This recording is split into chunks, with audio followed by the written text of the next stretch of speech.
सहाफ़ी एडी शर जे कातलनि जी गिरफ़्तारी लाइ भिटाई मीडिया सेंटर कश्मोर जे सहाफ़िन पारां एहतजाजी मुज़ाहिरो कयो वियो। मुज़ाहिरे में सहाफ़िन वॾे अंग में शिरकत कई, जिते शिरकत कंदड़ जे हथनि में प्ले कार्ड खणी कातलनि जी गिरफ़्तारी ऐं मक़तूल जे खून सां इंसाफ़ जो मुतालबो कयो वियो। एहतजाजी मुज़ाहिरे जी अॻवानी सहाफ़ी बख़्त अली चाचड़, मुनीर अहमद शर, सहाफ़ी शेरबाज़ खोसो, महराब सिंधी, इकरार गुल फरास, अली नवाज़ खोसो, नदीम मलिक ऐं वज़ीर अहमद चन्ना कई। इन मौके ते मुज़ाहिरीन मीडिया सां ॻाल्हाईंदे चयो त सहाफ़ी एडी शर जो क़त्ल सहाफ़त ते हमलो आहे। इहो क़त्ल इंतिज़ामिया जी नाअहली खे ज़ाहिर करे थो। अॻवाननि मुतालबो कयो त कातिलनि खे जल्द गिरफ़्तार करे करार वाक़ई सज़ा ॾिनी वञे, न त एहतजाज जो दायरो वधायो वेंदो। एहतजाज कंदड़नि आला इख़्तियारनि खे अपील कई त सहाफ़ियुनि जे तहफ़ुज़ लाइ संजीदा क़दम खंया वञनि त जीअं अहिड़ा वाक़िआ ॿीहर पेश न अचनि। असां हिकु भेरो ॿीहर ॿुधाईंदा हलूं त सहाफ़ी एडी शर जे कातिलनि जी गिरफ़्तारी लाइ भिटाई मीडिया सेंटर कश्मोर पारां एहतजाजी मुज़ाहिरो कयो वियो आहे।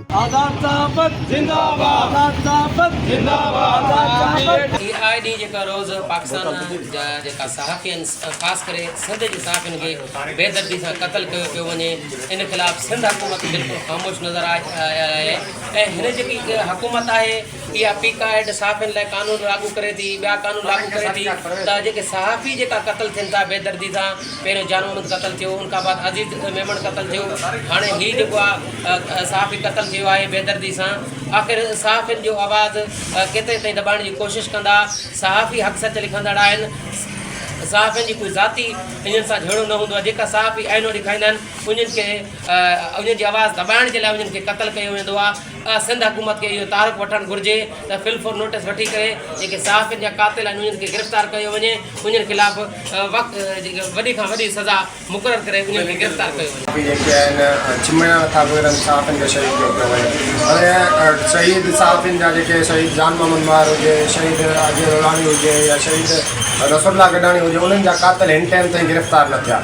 अॼु राति ई अफ़सोसनाक वाक़ियो पेश आयो ठरी मीरवा जे शहर में। असांजो नौजवान सहाफ़ी जाखोड़ी जेको हुयो एडी शर, उहो वग़ैरहनि जी अखि में कंडो हुयो, उहो मज़लूम आवाम जो आवाज़ु हुयो। उनखे राति बेदर्दी सां कुहाड़ियूं हणी करे जेको आहे त उनखे क़त्ल कयो आहे।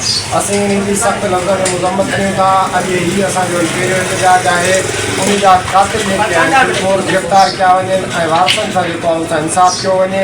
असां SSP खैरपुर ऐं IG सिंध खां इहो ई मुतालबो कंदासीं त सहाफ़ियुनि खे तहफ़ुज़ फ़राहम कयो वञे ऐं एडी शर जे कातिलनि खे जेको आहे गिरफ़्तार कयो वञे।